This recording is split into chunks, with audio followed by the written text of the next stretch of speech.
బంద్ చేయడం ఎట్లా బంద్ చేయాలి? హై ప్రెజర్ పంప్ అంటే వెనకాల నుంచి ముందడికి. హై ప్రెజర్ పంప్ అంటే పెద్ద పంప్ అయిపోయింది. నెక్స్ట్ చిన్న పంప్ అయిపోయింది. ఇది అదే చేయిస్తాను అంటే నేను వాళ్ళకి ఏమని చెప్తాను. సరే ఆన్ చేయమ్మా. ఏం కాదు ఇప్పుడు మామూలుగా ఫస్ట్ ఆఫ్ ఆల్ అక్కడ చూసుకో. ట్యాంక్లో నీళ్ళు మార్నింగ్ అయింది, మేడం వచ్చేసి ప్లాంట్ ఆన్ చేయమ్మా అని చెప్పింది మీకు. చెప్పినప్పుడు ఏం చేయాలి? First of all wall open ఉందో చూసుకోవాలి ఎవ్రీ టైం. ఇది రావట ట్యాంక్. ఈ ట్యాంక్ వచ్చేసి మనకు 1000 లీటర్ 1000 లీటర్ ట్యాంక్. ఇది అక్కడ ముందు వాల్ ఉంది కదా, వాల్ ఓపెన్ చేసుకోవాలి. వాల్ ఓపెన్ చేసిందా లేదా కంపల్సరీ చూసుకోవాలి. అది వాల్ ఓపెన్ ఉంటే మనకు వాటర్ వస్తాయి. క్లోజ్ ఉంటే ఇందులో వాటర్ ఫిల్ ఉంది అనుకో, ఆ వాల్ ఓపెన్ చేసుకోవాలి. చేసుకున్న తర్వాత నెక్స్ట్ ఇక్కడ మిషనరీకి వాటర్ వస్తాయి. వాటర్ వస్తే మనం ఆన్ చేసుకోవాలి. ఇది మన శాండ్ ఫిల్టర్ అనమాట. శాండ్ కార్బన్ రెండు ఉంటాయి. దీనికి మనం రోజు ఎట్లా బ్రష్ చేసుకుంటాము, దానికంటే బ్రష్ చేయాలి. బ్రష్ చేయాలంటే ఎలాగా? ఇది ఉంది కదా, ఇది ప్రెస్ చేసి ఇట్లా రొటేట్ చేయాలి. రొటేట్ చేసి 2 నెంబర్ ఉందా, 2 నెంబర్లో పెట్టాలి. 2 నెంబర్లో పెట్టిన తర్వాత ఇది ఆటో అండ్ మాన్యువల్. ఇప్పుడు ఇది ఉంది, ఆన్ చేసాను. ఆన్ చేసిన తర్వాత ఏంటి? Manual mode. ఓకేనా? అంటే మనం చెప్పినట్టు అది ఉంటుంది. అంటే ఇప్పుడు ఫస్ట్ ఆఫ్ ఆల్ చిన్న పంప్ ఆ ముందు ఎదురుగా ఉంది, చిన్న పంప్ ఒక దాంతో మనకు పని అవసరం. పంప్ ఆన్ అయింది అంటే దాని బ్రషింగ్ స్టార్ట్ అయింది. అంటే క్లీనింగ్ ప్రాసెస్ స్టార్ట్ అయింది అనమాట. అలా డైలీ ఏంటంటే 3 మినిట్స్ చేయాలి బ్యాక్ వాష్ 3 మినిట్స్ చేసుకుంటాం.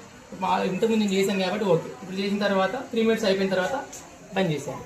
బంద్ చేసిన తర్వాత నెక్స్ట్ ఎందులో పెడతావు అంటే రన్నింగ్లో చేయకూడదు, పంప్ ఆపేసి చేయాలి. తీసేసి బ్యాక్ వాష్ తీసేసి 3rd number rinse. Back wash అయిపోయిన తర్వాత మనం బ్రష్ చేసుకున్న తర్వాత ముఖం కడుకోమా, సేమ్ యాజ్ తీసుకుంటే దానికి అలాగే అనమాట. మీకు అర్థమయ్యే విధంగా చెప్తున్నాను. సేమ్ రిన్సింగ్ అనమాట. సేమ్ ఆన్ చేయాలి అంటే 1 time touch blue colour light ఉంది కదా, RWP ఆన్ అంటే రా వాటర్ పంప్ ఆన్ అంటే సేమ్. అది ఒక 3 మినిట్స్. 3 మినిట్స్ అయిపోయిన తర్వాత సేమ్ బంద్ చేసేది. ముందు స్టార్టింగ్ చేశాను కాబట్టి చెప్తున్నాను.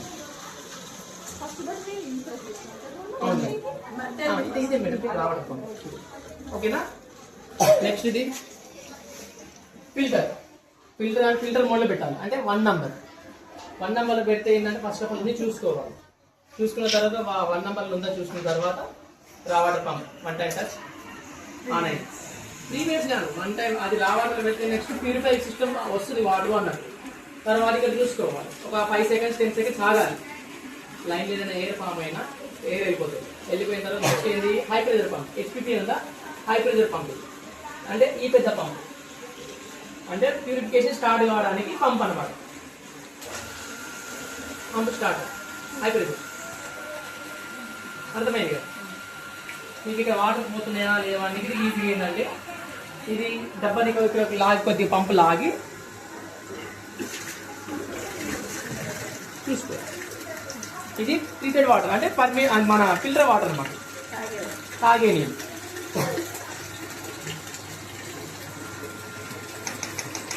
డోజింగ్ అంటే ఇది కంపల్సరీ ట్రీట్మెంట్ అయ్యేటప్పుడు మనం కంపల్సరీ ఫిల్టర్ అయ్యేటప్పుడు డోజింగ్ ఆన్ చేసుకోవాలి. సరేనా?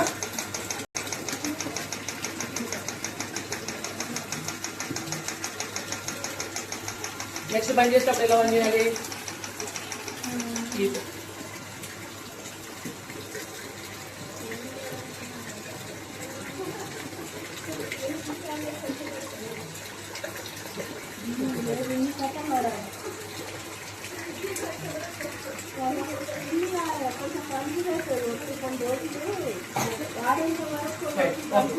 ఇట్లా వైబ్రేట్ అవుతుంటే మనకు డోజింగ్ నడుస్తూ ఉంటుంది. అంటే కెమికల్ పాస్ అవుతుంది. కెమికల్ దేనికోసము? మెంబ్రాన్ ఉంటుంది కదా, మెంబ్రాన్ క్లీనింగ్ చేస్తూ ఉంది. దానికోసం ఏంటంటే మనకి దానికి కెమికల్ కావాలి. సేమ్ వర్క్ చేసినందుకు దానికి ఏంటంటే కెమికల్ కావాలి కాబట్టి అంటే పాడవకుండా ఉండడానికి, అంటే స్కేల్ ఫామ్ కాకుండా ఉండడానికి, మెంబ్రాన్ జామ్ కాకుండా పాడవకుండా ఉండడానికి కెమికల్ అవసరం అన్నమాట. అది ఎవ్రీ టైం కెమికల్ అవుతుందా లేదా చూసుకోవాలి. ఇట్లా వైబ్రేట్ అయితేనే ఏంటంటే మన కెమికల్ పాస్ అవుతున్నది. నెక్స్ట్ పంపు బంద్ చేయడం ఎలాగా? ఫస్ట్ ఎట్లయితే అని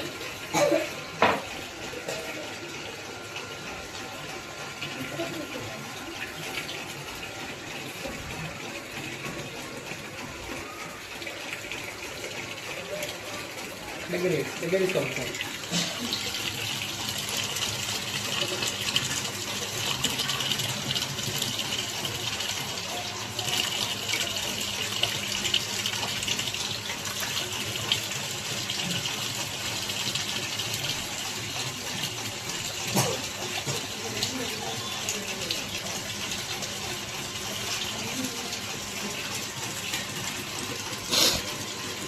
మంగళాబాద్.